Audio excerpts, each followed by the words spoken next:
कुर्वन्नेवेह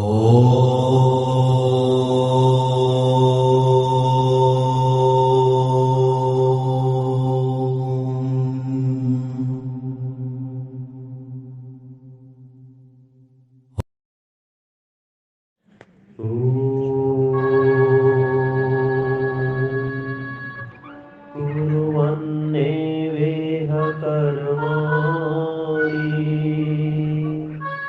जिजीविषेत् शतं समाः एवं त्वयि नान्यथेतोऽस्ति न कर्म लिप्यते नरे।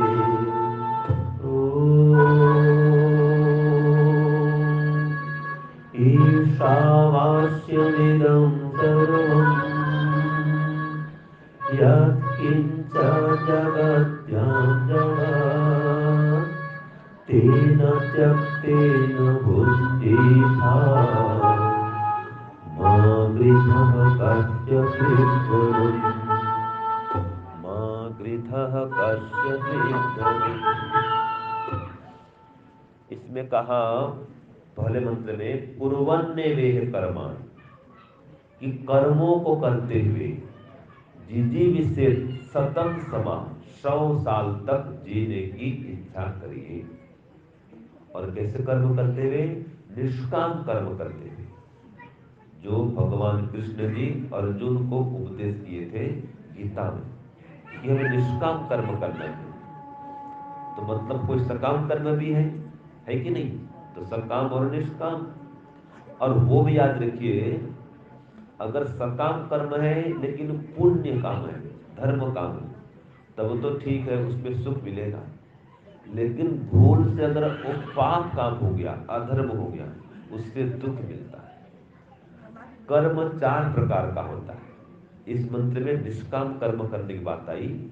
अगर आप निष्काम कर्म नहीं कर सकते तो कम से कम सकाम कर्म करिए, लेकिन शुभ कर्म करिए। ठीक है? तो पहला क्या हो गया? निष्काम कर्म। दूसरा शुभ कर्म, भले वो सकाम है। जो निष्काम कर्म है वो भी शुभ कर्म ही होता है। शुभ कर्म ही निष्काम कब बनता है? जब बदले में धन संपत्ति की इच्छा नहीं होती है।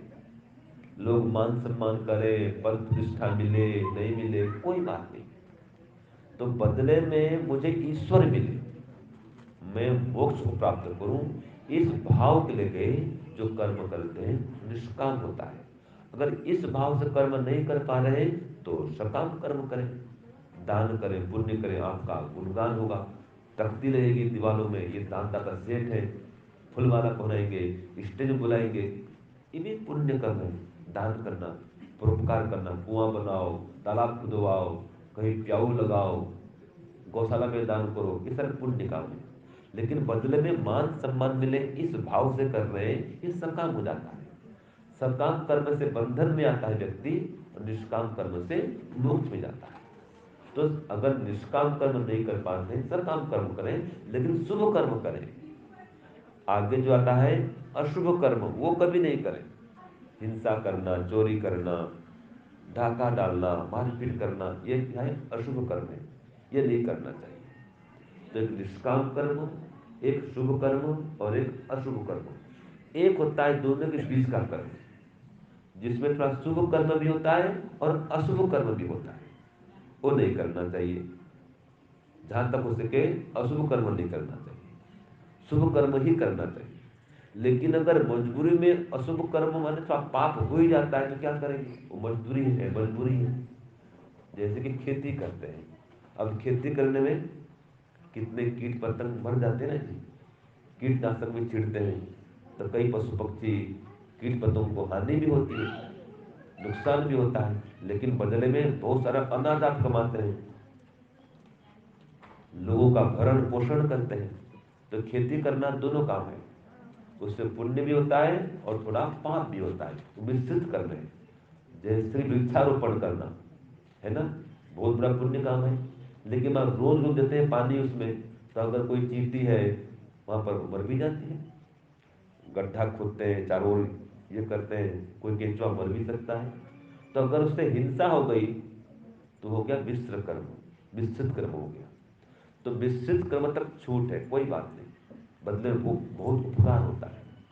लेकिन जो अशुभ कर्म है वो तो कभी नहीं करना चाहिए। चोरी है, हत्या है, हिंसा है, आदि आदि। तो जो चोरी, हिंसा आदि पाप कर्म है, इनसे दूर रहेंगे तो सुखी रहेंगे, क्योंकि धर्माचरण ही समस्त सुखों का मूल है और अधर्म आचरण सब दुखों का मूल है। तो हम धर्म का आचरण करें, अधर्म का त्याग करें, निष्काम भाव से कर्म करें। और जो पहले मंत्र में था ईर्षावासमिदं सर्वम, ईश्वर सब जगह व्याप्त है, उनको अनुभव करते हुए सब काम करें, उनका नाम जप करते करते सब काम करें। देखिए आनंद ध्यान से मिलेगा आपको। माताएं बने खाना पकाती है, रोटी बना रही है, बर्तन साफ कर रही है, कोई भी काम करती है घर का। आप कहीं ऑफिस में आ रहे जा रहे हैं, हर काम करते हुए आप ईश्वर का स्मरण करने का प्रयत्न करें। आप अग्नि पास बैठेंगे, गर्मी आएगी, इसी प्रकार से ईश्वर का स्मरण करेंगे, सुख मिलेगा, शांति आएगी। फिर इसमें कहा कि माँ गृधः, कभी लोभ मत करो, कस्यचित् धनम, ये धन किसका है? तो जो भी आपके पास में है ये आपका अपना नहीं है, आप अपना मानते हैं, ये दुख का कारण है। क्योंकि जिसको अपना मानते हैं उसके टूटने पर, फूटने पर और छूटने पर व्यक्ति को दुख होता है। कल्पना करते हैं कोई ऑफिस में नौकरी करता है और ऑफिस की कोई कुर्सी टूट गई, आपको कोई दुख होगा?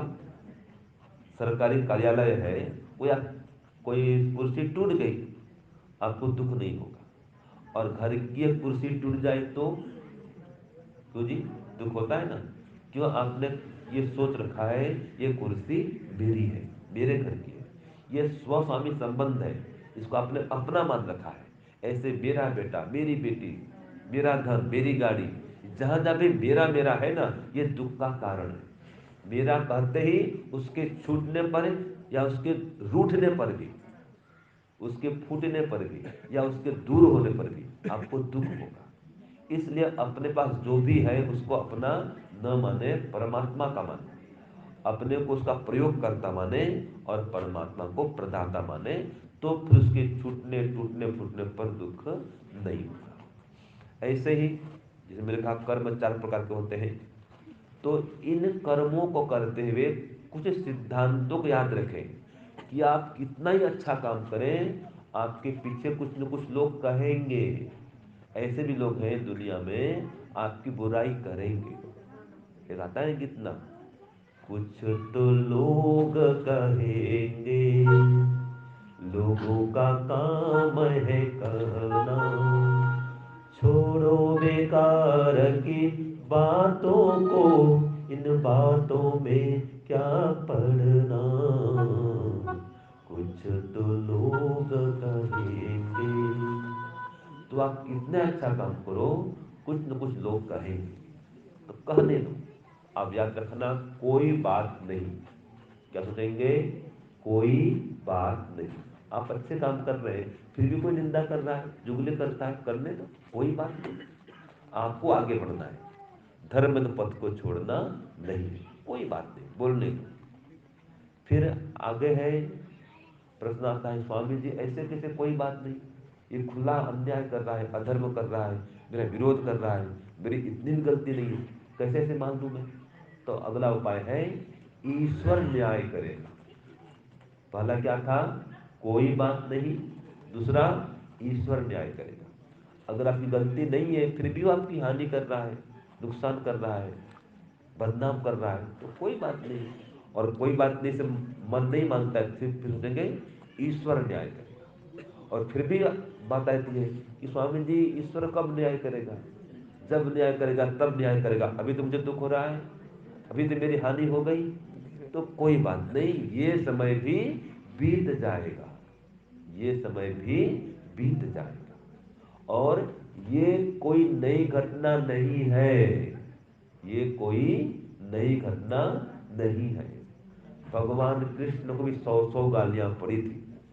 कौन दिया था 100 गाली उसको? हाँ जी, भगवान कृष्ण को 100 गाली किसने दी थी? शिशुपाल ने। तो जब भगवान कृष्ण को नहीं छोड़े, सीता माता को नहीं छोड़े, राम को नहीं छोड़े, हम किस खेत की मूली हैं भाई? हम क्या चीज है? तो कोई बात नहीं, ईश्वर न्याय करेगा। और ऐसा भी होता है, ये कोई नई घटना नहीं है। फिर आगे अगर फिर भी मन नहीं मानता है तो ये समय भी बीत जाएगा। क्या सोचेंगे? ये समय भी बीत जाएगा। ये सोचने का ढंग है। ये सोचेंगे तो तनाव से मुक्त रहेंगे, गुस्सा भी नहीं होगा। और एक है अति आग्रह नहीं करें कि मेरा बेटा है मेरी बात नहीं मानता, मेरी पत्नी मेरी बात नहीं सुनती, मेरे शिष्य मेरे अड़ोसी पड़ोसी मुझे समझते भी नहीं है। तो आप उस पर कब्जा करना चाहते हैं कि मैं जो कहूँ सामने वाला वही करे, मेरी पत्नी वही करे, मेरे बेटे वही करें, मेरे पिताजी वही करें, मेरे भाई वही करें, मेरी बहन वही करें, मेरे सास ससुर वही काम करें, मेरे शिष्य वही करें, मेरे गुरु वही करें। अब जो सामने वाला कोई भी क्यों न हो उस पर अति आग्रह करते हैं और फिर वो नहीं करता है तो दुख होता है। जो अति आग्रह को छोड़े, आप बता दें, वो मानने वाला मान भी सकता है और नहीं भी मान सकता है, क्योंकि हर जीवात्मा कर्म करने में स्वतंत्र है। एक चींटी भी अपने मन से चलती है कि नहीं है? अगर आप आग्रह करेंगे दुखी होगी, सीधी बात है। आपका उसमें कंट्रोल नहीं है, क्योंकि उसकी खोपड़ी में आपकी बुद्धि नहीं है। आपकी बुद्धि अलग है, उसकी बुद्धि अलग है। अब बुद्धि में भेद है तो कर्म में भेद तो होगा, संस्कार में भेद है, विचार में भेद है, तो कुछ तो मतभेद होता है, उसको सहन करना पड़ता है।